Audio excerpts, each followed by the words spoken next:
morning, people on my computer. Today, we are doing another stock analysis, and the company we'll be looking into is Capri. So they mainly focus on luxury clothes and clothing accessories, as far as I can tell. So definitely an interesting company. I did a Estee Lauder about probably 2 weeks ago now, maybe a week ago. And that's kind of in the luxury sector as well. But this is kind of the other end of it with clothing and accessories, while they were, I believe, more focused on perfumes and things like that. So good to get another view on the other side of that industry. But yeah, let's get into it. We're going to go through their financials as well as going through their earnings a little bit and looking at their chart and giving a little bit of a valuation. So if you're interested, make sure to subscribe and let's get into Capri. So looking at Capri, global fashion luxury group, footwear, sportswear, accessories. They also have Versace, which I feel like a lot of people know, and Michael Kors, which are pretty big in like purses and things like that, I think. But anyway, moving on. Oh, and Versace is also perfume. So they are very closely related to Estee Lauder.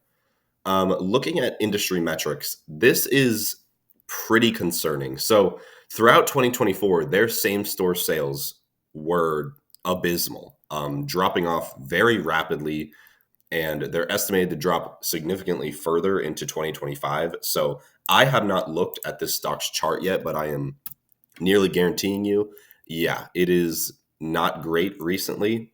This is on the weekly time frame, and you can see they're actually a bit below their IPO price now, which isn't great for any company, especially considering it was 13 years ago. No, wait, hold on. 14 years ago that they IPO'd. So the fact that they're lower now is not good at all. Also, let me check one more thing. And no, they don't even pay a dividend. So across the board, that is terrible. But anyway, moving on, $2.5 billion market cap. So this is a fairly small company. However, also they have very, very recognizable brand names. At least if you're in the US, I think a lot of people know what Versace is. I think a lot of people know what Michael Kors is. And one thing I will say, that with the economy the way it is, luxury clothing, especially luxury clothing that isn't like the thing right now, like it's not like Gucci or Balenciaga or something where you kind of hear about them more often, I feel.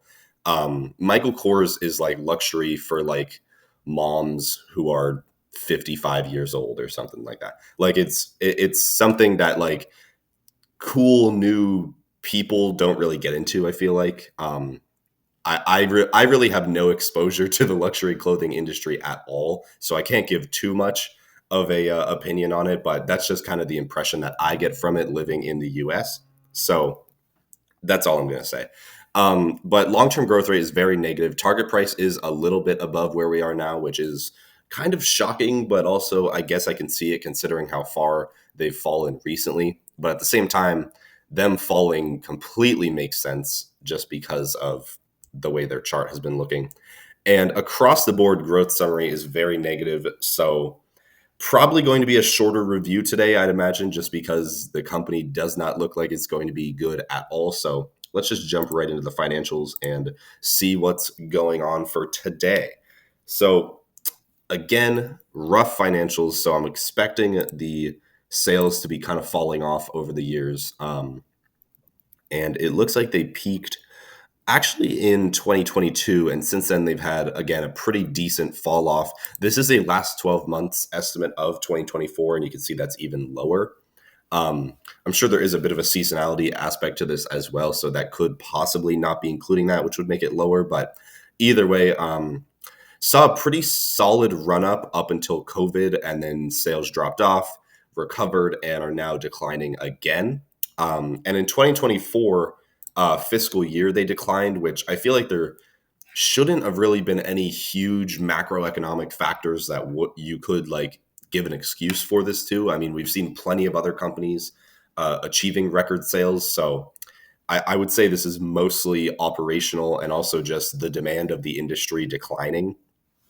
But yeah, they declined very slightly 2023 and then more significantly 2024. And now the last 12-month estimate is also lower. Net income has also been on and off negative over the past 5 years or so, which isn't great. In 2024, they did take a net loss, so that is terrible. Total stock outstanding has been dropping rapidly. 20 million shares last year, and I'm assuming this is in millions of shares. It should be because their market cap is pretty low. And yes, it is. Okay. So 20 million shares last year went off, actually more like 15, but still 20 million the year before. And since then, they've been kind of flat and then even more reductions. So what I will say is they cut their amount of shares in half nearly in less than 10 years, which is pretty solid. And they did work to reduce it a lot last year, but also in doing that, they had a net loss. So I don't really know what to say with that, but it is kind of good. But at the same time, when your company is kind of losing demand that quickly, it's not great. And this is another concern I was probably expecting to have here is they have a lot of debt. So 2.7 billion long term and another almost 900 million short term. Compared, that is well above their market cap as well. And they only have 200 million in cash right now, which will most likely be coverable. I'm sure the cash situation is fine, but not great in terms of their short-term debt, 860 million. That could kind of cause a debt spiral where they take out more debt to pay off their urgent debt and then just kind of keep going down that path. But they have reduced it significantly from the year before. But overall, they are on the higher end of their current debt load, or of their historical debt load. So not great, I would say. Across the board, not a great asset situation, debt situation.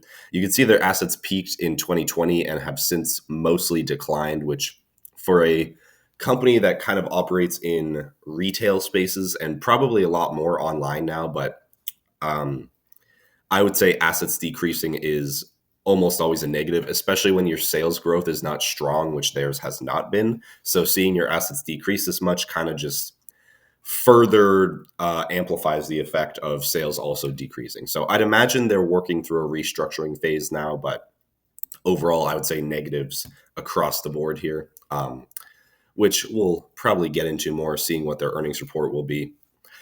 Cash flows look okay. Operating cash flows have been consistently positive. However, they're much lower than they used to be a couple years ago, which is not great.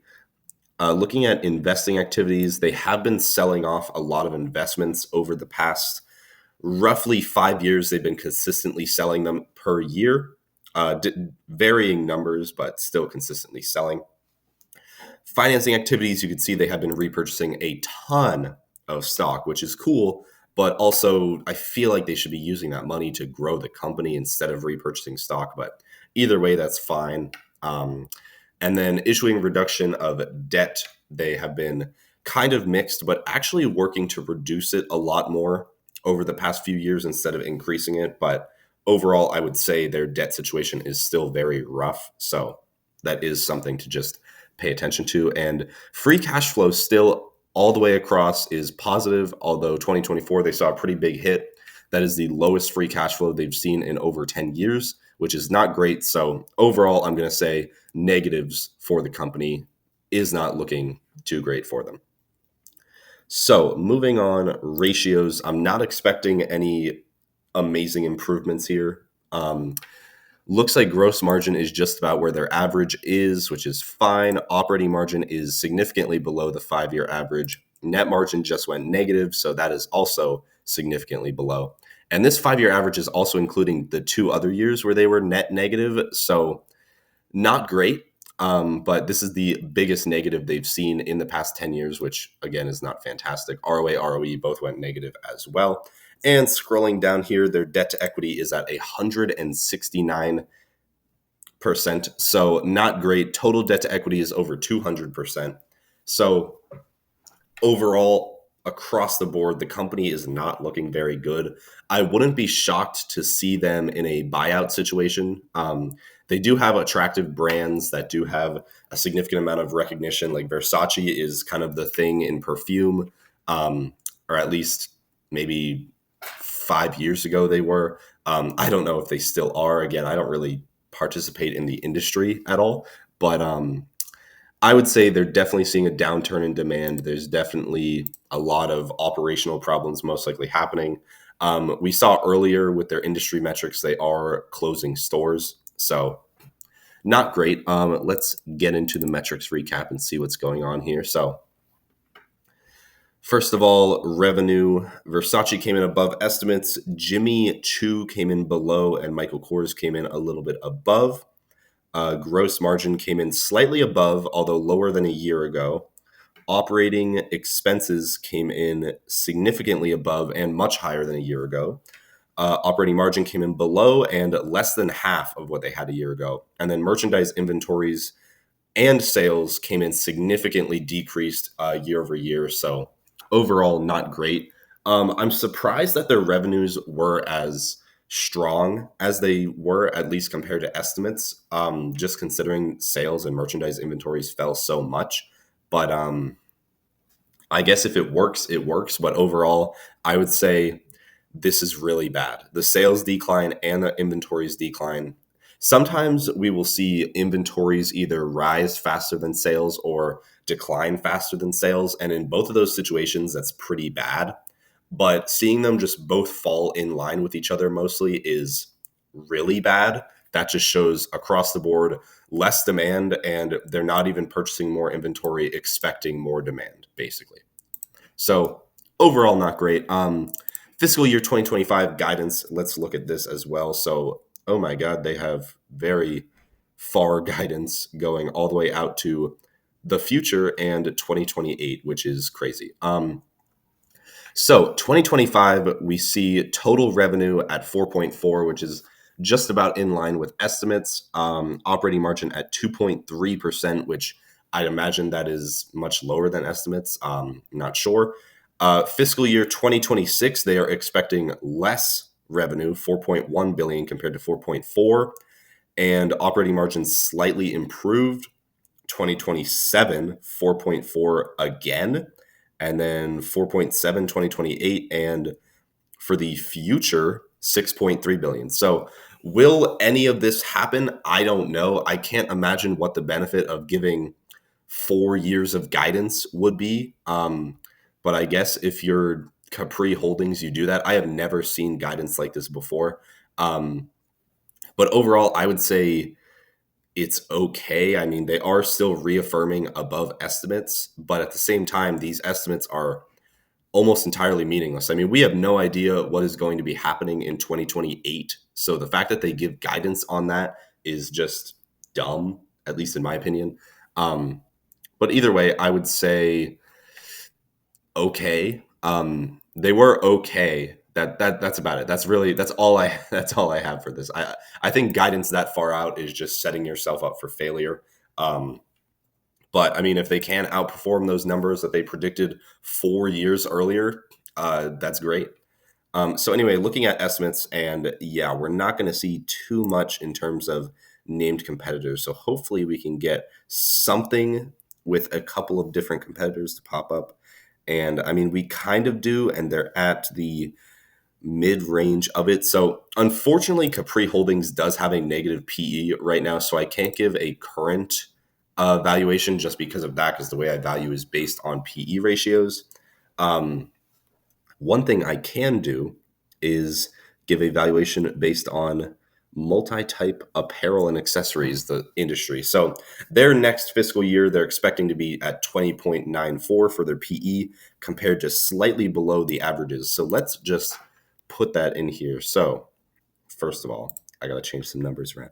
27.66 and 21.98. Let's put that in here. 8. Okay, so that gives big negative numbers, and their PE expected is 20.94. So let's put that in as well. And that gives a valuation, of course, that is not going to work out too much, will it? So that gives a valuation slightly below what the averages are. However, I do not have the EPS, of course, which makes sense. But let's see if we can get the number from here, and we do 1.02. And that gives that number and an 18% upside from that expected next fiscal year EPS. So If you want to go off of this, you can. I really don't expect a positive price target for this company. I would say it probably should be lower. Um, just based on the same store sales alone. I think that one single metric is just terrible. And that's probably the last thing we will look at here is just those industry metrics once again.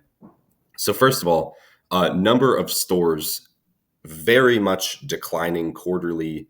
Not a crazy amount. They do have 1,200 stores, but estimate for 2025 puts them below that. And the same store sales growth is just terrible. I mean, those kind of numbers are unsustainable. That gives them maybe 2 more years of any kind of reasonable amount of sales, and then they're just gone, I would say. These kind of numbers are a straight line to bankruptcy, I would say. Now, obviously, they can do online sales, they can do things like that. So, same store sales isn't crazy, but at the same time, they have 1,200 stores. So, those 1,200 stores that should be making most of their money are losing 8%, 7%, 9% of their sales quarterly, which is insane. Um, Either way, I would say the company as a whole is a big negative. I'm not even going to draw anything on the chart here because, again, they're below their IPO price 14 years ago. That's crazy. It looks like just based on TradingView, their last 6 earnings reports have been negative, at least with the numbers, and not great. Even, or not that one, but they saw 2 big drops before earnings reports and during earnings reports recently. So overall, I would say not great across the board. Yeah, that's all I got for today. So Capri Holdings, not great. I would say stay away. And yeah, that's all I have. So thank you so much for watching, and I will see everybody in the next video.